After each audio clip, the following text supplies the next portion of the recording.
On August 18, 2012, the world heard of 15-year-old Gabbiee Swainson. That was the day she was reported missing from her home on Tamara Street in Northeast Columbia. In the weeks and months that followed, we learned what might have happened to her and the man that Richland County Sheriff Leon Lott thinks is responsible. Freddie Grant, a man Sheriff Lott has referred to as a monster, now faces kidnapping and federal weapons charges. For the first time, Elvia Swainson talks about Freddie Grant and his alleged involvement in her daughter's disappearance. There's always that question, Freddie Grant and the relationship, and people are, I guess, maybe second guessing, the way you determine the relationship. And what would you say to those people who are questioning your relationship with him? Initially, I was really upset because that's not helping me find my child. Mm-hmm. That's where my focus is. My point is with that is no matter if you trust somebody or you're friends with somebody or boyfriend with somebody, girlfriend with somebody, they don't have the right to walk into your house and take your child out of your house. Right. And that is the scenario that that's the scenario I've been presented with.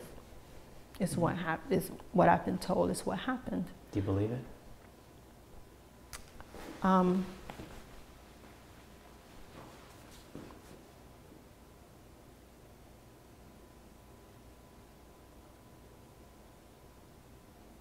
Initially, I couldn't believe it.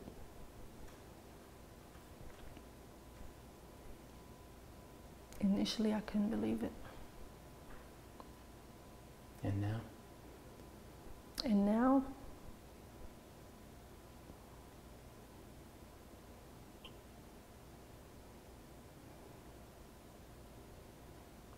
I'm just,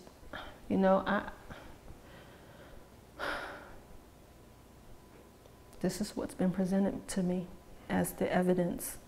This is everything that's been presented to me mm-hmm. as the only answer to what happened. This is all that's been presented to me. Right. So I have no choice. I don't think there's... Initially, I did not believe it at all. I just could not. But now, some things make sense and some things don't. Sure. So I'm just wanting the truth to come out in its entirety. Mm-hmm. No matter what it is, I want the truth to come out. And, of course, we're not entitled to go see evidence. Right. And we're not entitled to, I don't understand how things operate. I've never been in a situation like this. I don't know, what makes them say this and versus this. I don't know all of that unless it's explained to me. Mm-hmm. So I can only go with the evidence that's presented at this time. I just pray the truth comes out in its entirety. Thank you for your time. Thank you. And I know that, I certainly hope and pray with you that at some point there'll be a knock at the door sometime soon. She'll have some explaining to do, I'm sure. Yeah, well, it doesn't matter. I just want to see her. I don't care. She doesn't even have to explain to me. But later on, I just, my thing is, no parent wants to go through this. No parent, not even you. I hear the statement, you wouldn't wish this on your worst enemy. You would not. You would not. This is not an easy walk.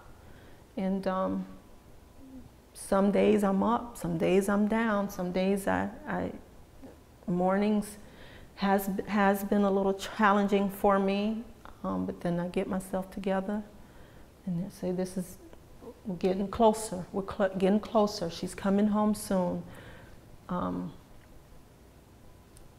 She's coming home, she's on her way home. I have to keep that in front of me in order to deal with not being able to interact with her on a daily basis. At this time. This is the saddest time of my life. As you just heard, Elvia has been presented with evidence from the Richland County Sheriff's Department that Freddie Grant may be responsible in the disappearance of her daughter. She continues to attempt to contact him in hopes he'll either provide her with the whereabouts of Gabbiee or information that he's not involved. If you have any information about Gabbie's whereabouts or maybe what happened to her, regardless of how insignificant you think it might be, you're urged to call Crime Stoppers at 1-888-CRIME-SC. I'm Tyler Ryan. Thank you for joining us for Investigation Watch.